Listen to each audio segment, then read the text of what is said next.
আমাদের রাউজানে অনেক সাংবাদিককে ফোন করছে, ভাই আমাদের নিউজ করতে আমরা টাকা দেবো, এই দেবো, তোমার মিথ্যা না নিউজটা দিতে হবে।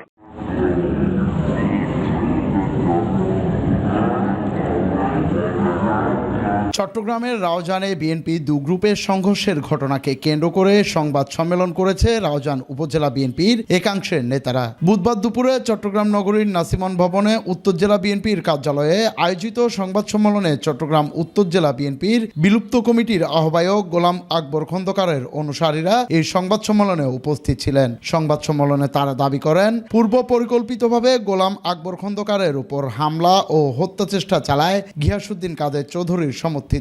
সংবাদ সম্মেলনের লিখিত বক্তব্যে এই দাবি জানান রাউজান উপজেলা বিএনপির সভাপতি অধ্যাপক জসিমউদ্দিন চৌধুরী। জনাব গোলাম আকবর খন্দকার বিকাল 7:30 সত্তরঘাট ক্রস করে রাউজান যাওয়ার সময় গিয়াসউদ্দিন কাদের চৌধুরী সমর্থিত ইউসুফ তালুকদার, মোহাম্মদ সোহেল, মোহাম্মদ একরাম, রাসেল খান, মোহাম্মদ শহীদ প্রমুখ সন্ত্রাসী সহ 70-80 জন সন্ত্রাসী অস্ত্রে সজ্জিত হয়ে গোলাম আকবর খন্দকারকে হত্যার উদ্দেশ্যে হামলা করলে তিনি গুলিবিদ্ধ হয়ে আহত হন। এদিকে তাদের অভিযোগ মিথ্যে দাবি করে এমন কোনো পরিকল্পনা ছিল না এবং তাদের কারো কাছে অস্ত্র ছিল না বলে জানান গিয়াসউদ্দিন কাদের সমর্থিত এই নেতা। এটা হচ্ছে কর্মীদের ক্ষোভের বহিঃপ্রকাশ। সুতরাং এটা কোনো তার উপর আমরা কোনো অতর্কিত হামলা হয় নাই, সন্ত্রাসী ছিল না, ওখানে কোনো গুলি শব্দ হয় নাই, ওখানে কোনো ফায়ার হয় নাই, বরং আমাদের ছেলেদের কাছে কোনো হস্তান্তর ছিল না। তারা হচ্ছে একটা শোভাযাত্রায়, এখানে কোনো সন্ত্রাসী ছিল না, সব ছিল আমার দলীয় কর্মী ভাইরা। তবে সংবাদ সম্মেলনে সাংবাদিকদের ডেকে আনলেও নেতা কর্মীদের উদাসীনতায় একাধিক সাংবাদিক বসার স্থান পাননি। সংবাদ সম্মেলন শেষে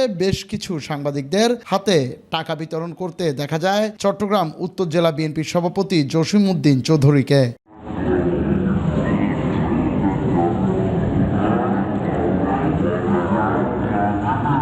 এ বিষয়ে গিয়াসউদ্দিন কাদের সমর্থিত বিএনপির এই নেতা জানান, তাদের পক্ষে নিউজ প্রকাশ করতেই পছন্দের কয়েকটি সংবাদ মাধ্যমকে টাকা দিয়ে আপন করার চেষ্টা করেছে তারা। ওদের নিউজটা ওদের পক্ষে করার জন্য, ওই পক্ষ করার জন্য ও টাকা দিতে পারে, কারণ ওনার রাস্তাতে হচ্ছে আপনার যে ফটো কেন্দ্রিক, পত্রিকা কেন্দ্রিক, ওনার একটা ফ্যাসকেট আছে অর্জুন, ওনার কাছে হচ্ছে ছবি তুলে পত্রিকা দেওয়া, আর কোনো কাজ নাই, কোনো জনসমর্থন জনগণের কাছে যেতে পারে না, কোনো জনসমর্থন নাই, শুধু ওই অফিসে পয়সা ছবি তুলে এটা দেওয়া, সাংবাদিককে নিউজ করা। কালকেও অনেক সাংবাদিককে আমাদের রাউজানে অনেক সাংবাদিককে ফোন করছে, ভাই আমাদের নিউজ করতে আমরা টাকা দেবো, এই দেবো, তোমার মিথ্যা না নিউজটা দিতে হবে। সাংবাদিকেরা কিন্তু আমরা তো টাকা দিয়ে নিউজ করবো না, আমরা সত্যি সেই হিসেবে বলবো।